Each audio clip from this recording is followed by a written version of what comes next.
नमस्कार, आप देख रहे हैं न्यूज 24। आपके साथ मैं हूं रवि ठाकुर।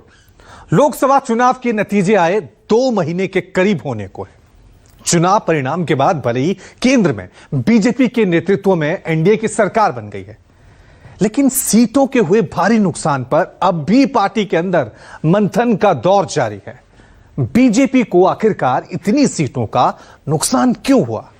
आखिर कैसे पार्टी अकेले दम पर बहुमत से 32 सीट दूर रह गई? इन तमाम सवालों के जवाब तलाशे जा रहे हैं, मगर इस बीच बीजेपी के कई कद्दावर नेताओं के बयान ने एक नया बवाल शुरू कर दिया है।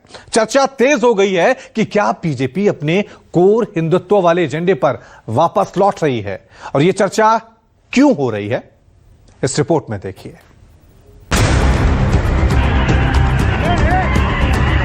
पहला अपराधी है पवन यादव, दूसरा अपराधी है मोहम्मद अरबाज। ये सद्भावना वाले लोग हैं। अब इनके लिए सद्भावना ट्रेन चलाएंगे, इनके लिए बुलेट ट्रेन चलेगी।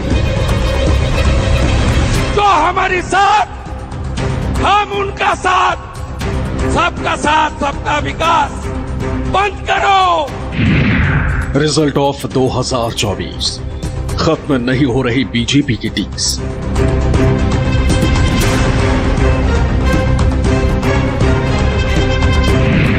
Assam to UP via Bengal, Hindu Muslim vote पर बवाल। 51 सनत असम मुस्लिम मेजोरिटी देश होगा। कैसे बदला नतीजों का किया, कद्दावर कर रहे खुलकर क्लियर। हर लोकसभा में लगभग 1 लाख वोटों का हेराफेरी हुआ, और ये हेराफेरी एक तरह से वोट जिहाद ही हुआ है। दावा पूर्ण बहुमत के साथ अकेले दम पर सरकार बनाने का था। दावा सहयोगियों को मिलाकर 400 पार का भी था, लेकिन 4 जून को जब फाइनल नतीजा आया तो सबके पैरों तले से जमीन खिसक गई। फिर शुरू हुआ बैठकों का दौर, प्रदेश दर प्रदेश समीक्षाएं होने लगी, मंथनों का दौर चल पड़ा। आखिर चूक कहां हुई, इसको लेकर रिपोर्ट पर रिपोर्ट बनने लगी, और इन सब से निकलकर जो सामने आया, उसके बाद बीजेपी के कद्दावर नेताओं का एक अलग ही रुख नजर आने लगा है।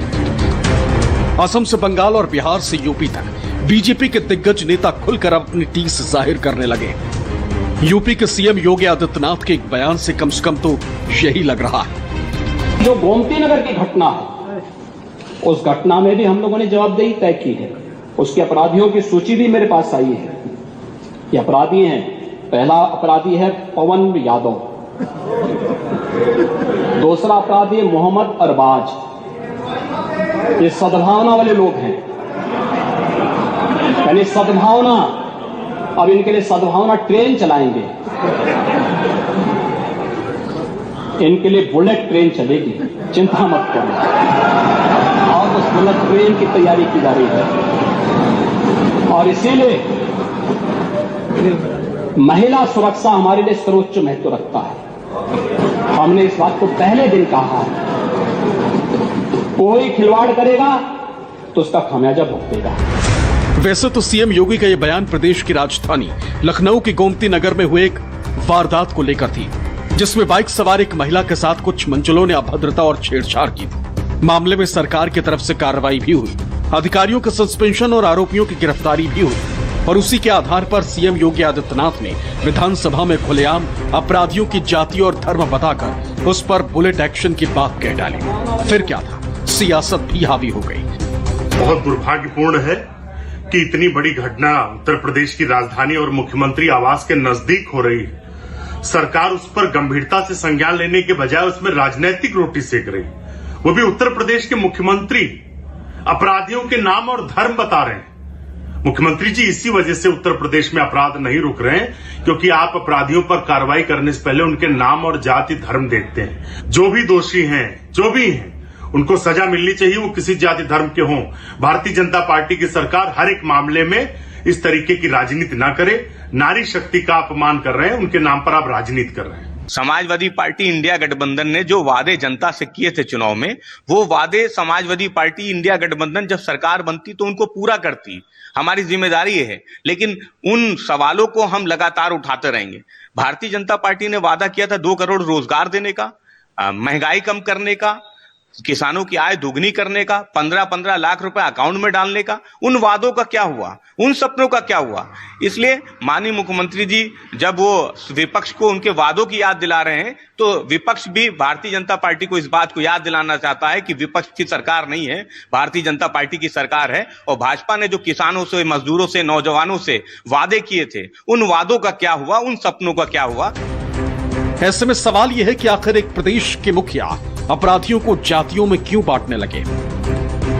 गोमती नगर में हुई घटना में जो 2 अपराधी पुलिस की गिरफ्त में आए हैं, वो जाति से यादव और मुसलमान हैं। विधानसभा के भीतर मुख्यमंत्री ने इनकी जातियां बताकर यह साबित करने की कोशिश की है कि दादागिरी गुंडई में अभी भी वही लोग शामिल हैं जो समाजवादी पार्टी के पुराने समर्थक माने जाते हैं। समाजवादी पार्टी के एमवाई पर प्रहार। दूसरी बात, धार्मिक आधार पर एक संकेत देना। अब जरा इसे आंकड़ों में समझिए। अब की बार के लोकसभा चुनाव में बीजेपी को देश भर में महज 240 सीटें मिली, जो कि बहुमत के जादुई आंकड़ों से 32 सीटें कम है। वहीं पिछली बार यानी 2019 के चुनाव में बीजेपी को अकेले 303 सीटें मिली थी, जो कि बहुमत के आंकड़े से 31 सीटें ज्यादा थी। अब की बार बीजेपी को जहां देश भर में 36.56% वोट मिले, वहीं पिछली बार यह आंकड़ा 37.30% था, जिसमें यूपी का सबसे बड़ा योगदान था। यूपी में अकेले बीजेपी को तब 80 में से 71 सीटें मिली थी, लेकिन अब की बार ये ग्राफ गिरकर सीधे 33 पर आ गया, यानी 38 सीटों का भारी नुकसान।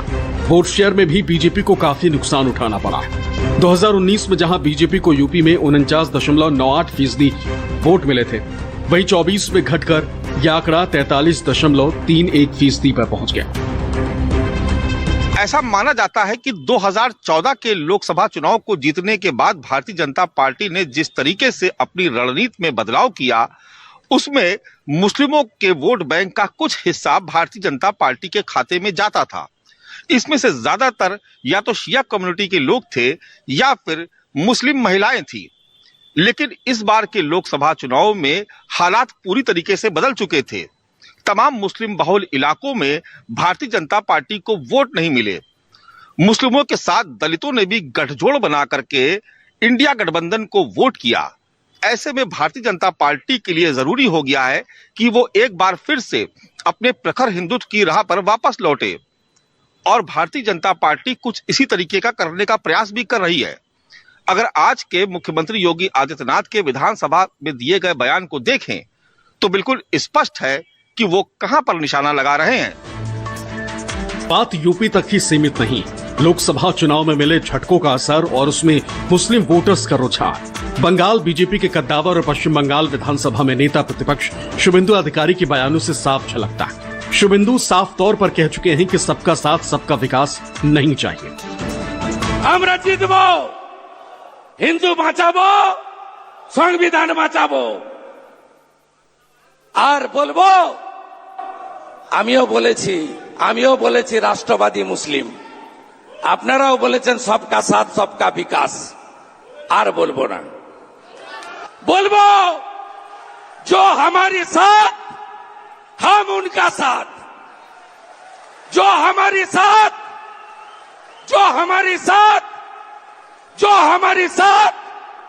हम उनका साथ, सबका साथ सबका विकास।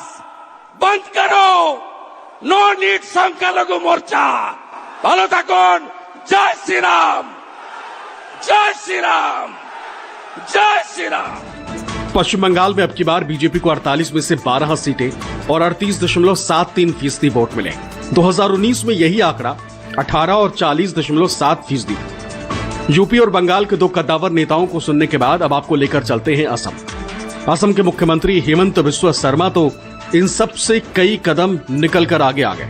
उन्होंने कहा कि यही हाल रहा तो 2051 तक असम मुस्लिम बाहुल्य राज्य बन जाएगा। এইটোক যদি আপুনি ষ্টেটিষ্টিকেল প্ৰজেকশ্যন কৰে তেতিয়াহ'লে 41 চনত মুছলিম আৰু হিন্দুৰ জনসংখ্যা প্ৰায় সমান হ'ব আৰু 51 চনত অসম মুছলিম মেজৰিটি দেশ হ'ব। এইটো মই বনোৱা তথ্য নহয়। 2011ৰ চেন্সাছ পৰৱৰ্তী সময়ত NRCত আবেদন কৰা লোকৰ হিন্দু মুছলমান ৰিলিজিয়াছ ডিভিজন। बात देश में हिंदू मुस्लिम की हो और उस पर केंद्रीय मंत्री गिरिराज सिंह का अपना तर्क ना हो, ये भला कैसे हो सकता? गिरिराज सिंह तो अब की बार बीजेपी के सीट घटने के पीछे एक बड़ी साजिश का दावा करते हुए उसे वोट जिहाद तक का नाम दे चुके हैं। गिरिराज सिंह के मुताबिक हर बूथ पर 40 से 50 हिंदुओं के नाम वोटर लिस्ट से काटे गए। इसके लिए वो बाकायदा चुनाव आयोग से जांच की मांग भी कर चुके हैं।